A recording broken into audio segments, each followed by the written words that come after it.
Other one, Paul here. Today I want to go over, I'm going to go kind of more in detail on options trading, and personally for me, what I recommend doing is doing options trading for SPY on the hour, and that's really all that what I would recommend focusing on. Uh, Now, before I go into this, anybody, when I say put the focus on trading on the 1 hour, I mean do not focus on like the 1 minute and the 5 minute, because if you focus on the 1 minute or the 5 minute, you're constantly going to have to keep looking at the charts. With the 1 hour, I find to be the best strategy, because you don't really have to, once it crosses, and I'm going to go into it. Once it crosses, you don't really have to look at the charts like as much as doing it on the 5, because it could change. If you're doing it on the 5 minute or the 1 minute, it could change at any moment. But if you do it on the hour, once it crosses, you don't have to look at the charts as much. But I really focus on doing it on the hour, because that's where most that I can see the gains are. And let me kind of go over an example real quick.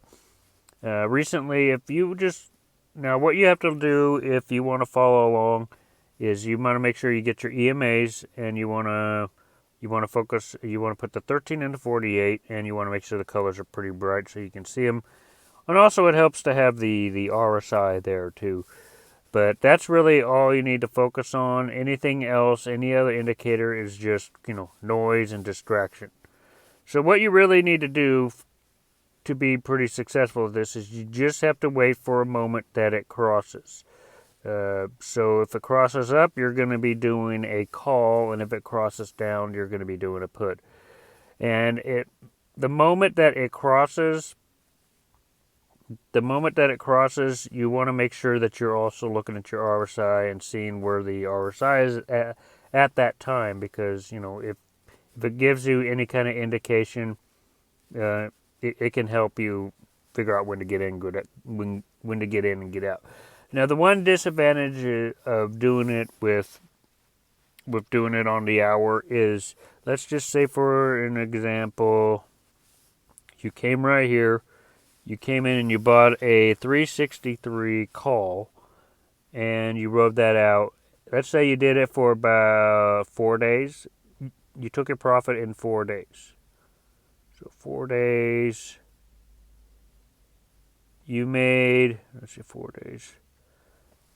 4 days, come on, there we go. So you made about, let's see, get as close as I can.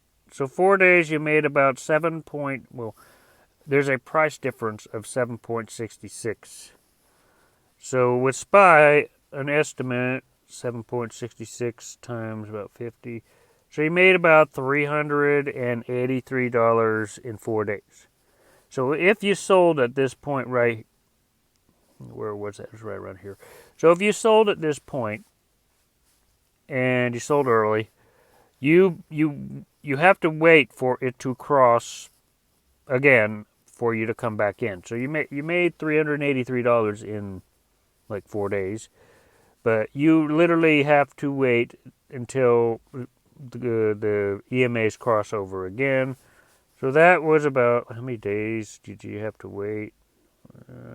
Let's see, here to here was 4 days. So let's just say it was from, okay, so it was right around here. So it was right around here, and you had to wait all the way till now, which it still hasn't crossed yet, and it's been about 7 days. So the only really big disadvantage to this strategy is it's been, if you sold at that point and you made your $300 something, you still have to wait 7 days for it to cross again. And, it's probably going to be longer. But the only disadvantage to this strategy is if you pull out early, you're going to have to wait for it to cross again. But what I like doing is I just go back and I see all the times they cross, and all. If you just put the focus on when it crosses, you'll make a lot of gains. Just focus. Put out all the noise. Just focus on the 1348, and every time it crosses, that's when you're making your gains. So let's go back a little bit here. Here it crossed down, so you would do a put. So cross down from here, and you came in and did a 371 put, and now I focus on about 4 days because that's pretty much about how long I hold contracts. So this one was a 13.89 difference in price, 13.89 times about 50. You made about $694. And then you just really had to wait. For this one, it wasn't as long. You just had to wait.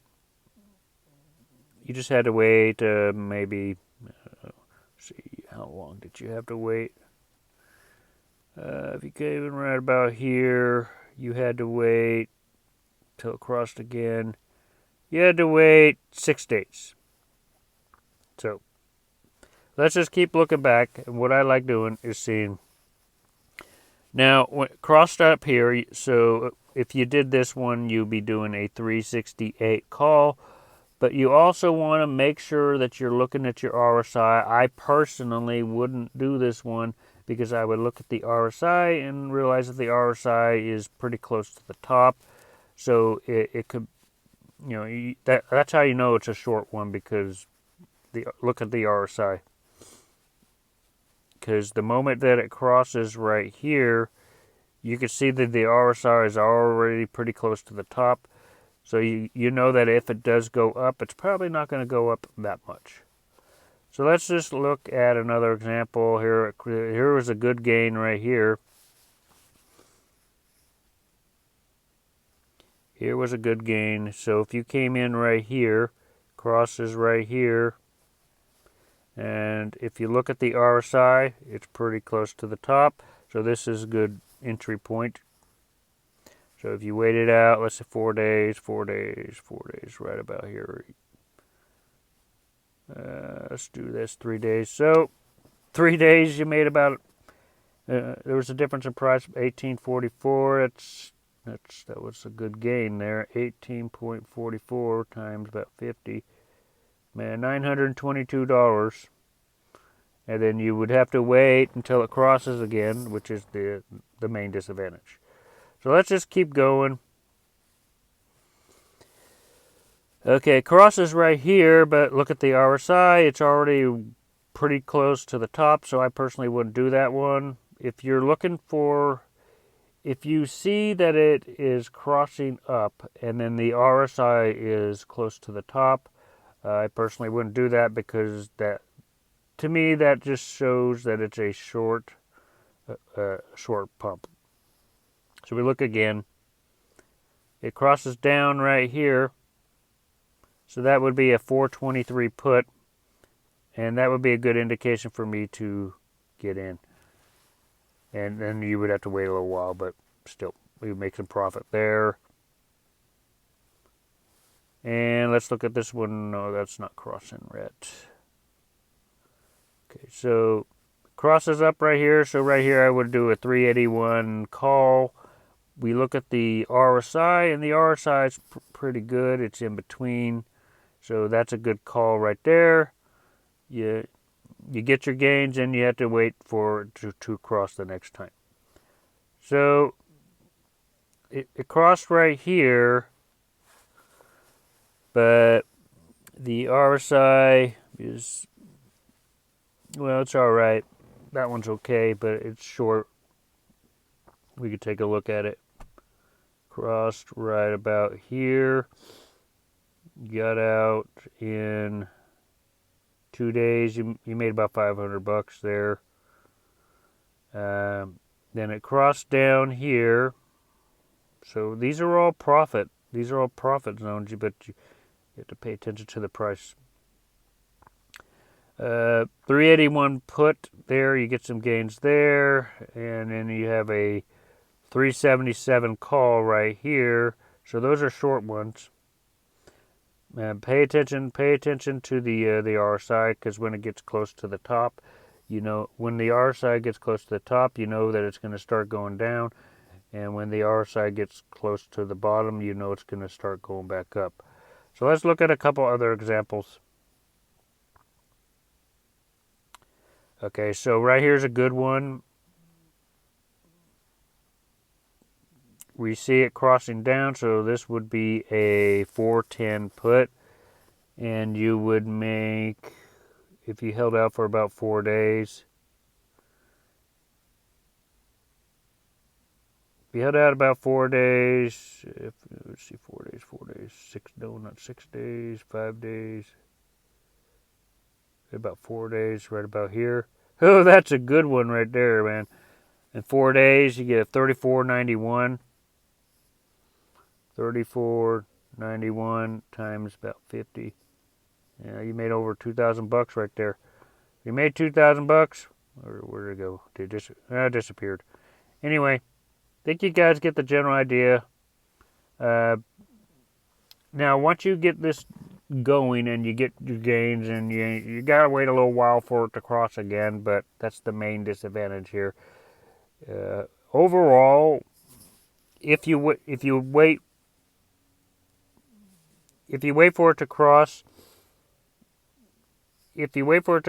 you'll make your gains, and you get in and get out, but you are going to have to wait. That's this fans are doing it by the hour. But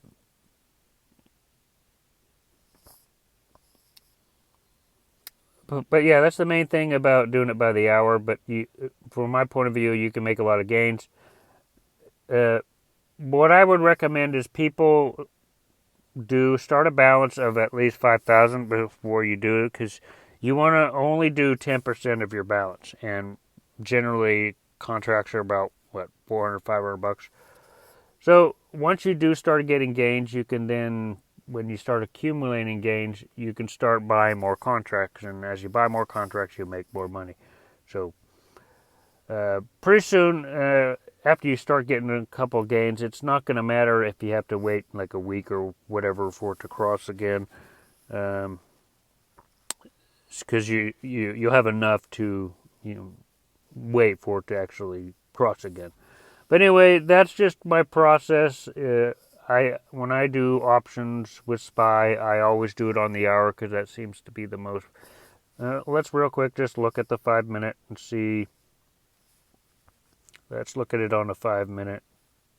How much gains can you get off of a 5 minute? Just wait for it to cross. You do have to watch the charts a lot more if you do it on the 5 minute. But let's just say you did that moment right there. You did a call. You made about $8. There's a difference in price by about $8. So in 6 hours, about 6 hours, 8 times 50. So you made about $400. So it's up to you go which one you want to do. Personally, I do it on the hour, because when you do it by the 1 minute or the 5 minute, you have to look at the charts a lot more, and that's what I want to do. Is I just want to do it once, and I want to occasionally go in there and check on the price, and then get in and out in maybe a couple hours. I don't always want to be going back and forth looking at the chart, because I don't really have a lot of time to keep going back in and looking at the chart and making sure it's still in the pattern that you want it to go into. Anyway, that's just my opinion. If you guys want to do this strategy, me personally, I recommend doing it on the hour. But if you guys want to do 5 minute, do 5 minute. Works the same way, but you just won't make as much when you're doing it on the 5 minute. But anyway, that's what I do, and I focus on the 1348, and I have the RSI loaded, and that's really all I loaded. That I look for. Everything else is just a distraction. And so anyway, other than that, if you guys like this video, make sure to hit the like button, hit the subscribe button. I'll see you guys in future videos.